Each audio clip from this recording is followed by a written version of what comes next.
Pernah dengar kan soal smart city atau kota pintar? Sebuah konsep yang ngejanjiin kita masa depan yang serba efisien, serba mudah. Tapi, gimana kalau dibalik semua visi kota yang kelihatannya sempurna ini, jangan-jangan ada sesuatu yang penting banget yang justru hilang? Nah, kali ini kita bakal ngintip sisi lain dari smart city, sebuah kota yang mungkin tanpa kita sadari dibangun tanpa benar-benar memikirkan warganya. Coba deh kita pikirin bareng-bareng.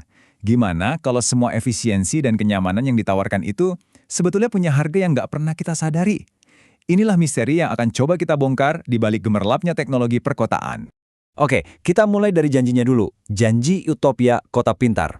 Sebelum kita kritik, kita perlu paham dulu nih, apa sih yang mereka tawarkan? Visinya itu sering banget digambarin kayak surga di perkotaan gitu loh. Sebuah janji tentang hidup yang efisien, aman, dan mulus tanpa hambatan.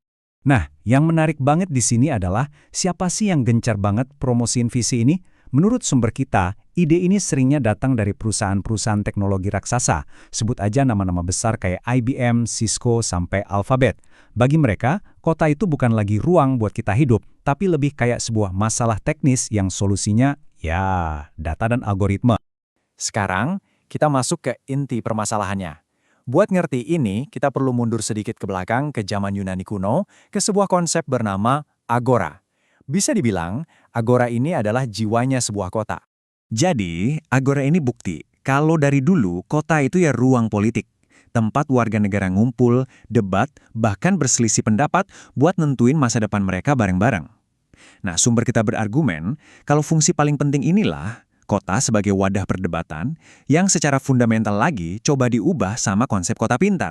Slide ini ngegambarin perbedaannya dengan jelas banget. Di satu sisi, ada kota milik warga, panggung politik tempat kita ikut andil. Di sisi lain, ada kota milik pengguna, yang lebih kayak produk atau interface yang kita konsumsi. Pergeseran ini penting banget, dari warga negara yang aktif secara politik jadi pengguna yang pasif. Terus apa dong harga yang harus kita bayar buat semua kesempurnaan ini? Argumen utamanya adalah pengejaran efisiensi yang tanpa henti di kota pintar itu ternyata mengorbankan sesuatu yang fundamental banget, demokrasi itu sendiri.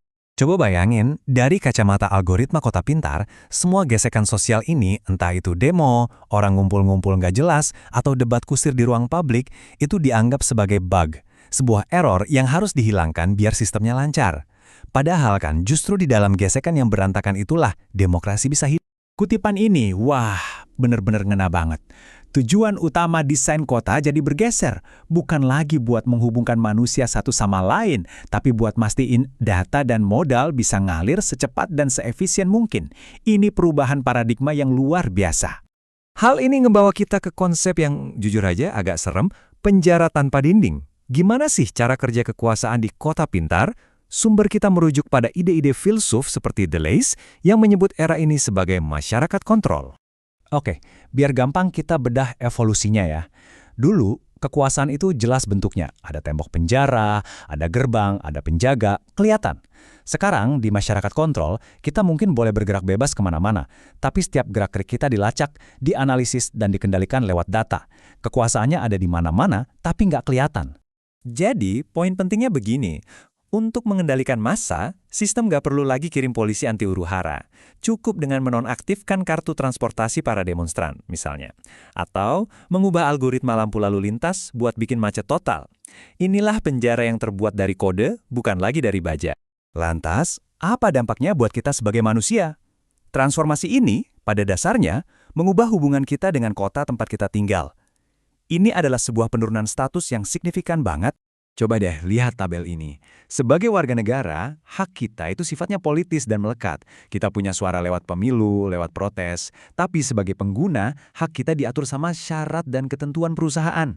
Suara kita yang tadinya buat milih dan debat, sekarang cuma jadi tombol terima atau tolak, atau paling banter kasih rating bintang 5. Ini metafora yang kuat banget dari sumber kita. Ketika ruang publik dan layanan kota dikelola sama perusahaan swasta, kita kehilangan rasa kepemilikan. Kita bukan lagi pemilik kota, tapi cuma kayak penyewa yang setiap gerak-geriknya diawasi sama si pemilik sistem.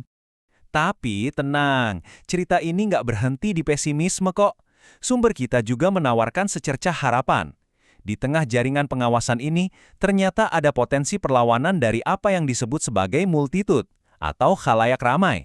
Perlawanan di era digital ini juga bentuknya beda. bukan lagi pakai barikade fisik di jalanan, tapi pakai alat-alat teknologi dan politik. Mulai dari sabotase digital, menuntut supaya data kita jadi milik kita, sampai memaksa pemerintah dan perusahaan buat buka-bukaan soal cara kerja algoritma yang ngatur kota kita. Jadi, inti perjuangannya sebetulnya simple. Memastikan teknologi itu jadi alat untuk memperkuat ikatan sosial dan kepentingan kita bersama. Bukan cuma jadi alat untuk mengoptimalkan perilaku kita demi keuntungan segelintir pihak aja. Dan kita akhiri di sini, dengan satu pertanyaan reflektif untuk Anda. Apakah kota tempat Anda tinggal sekarang sedang dibangun untuk warganya atau untuk datanya? Jawaban dari pertanyaan itu akan sangat menentukan masa depan kita bersama. Terima kasih sudah menyimak.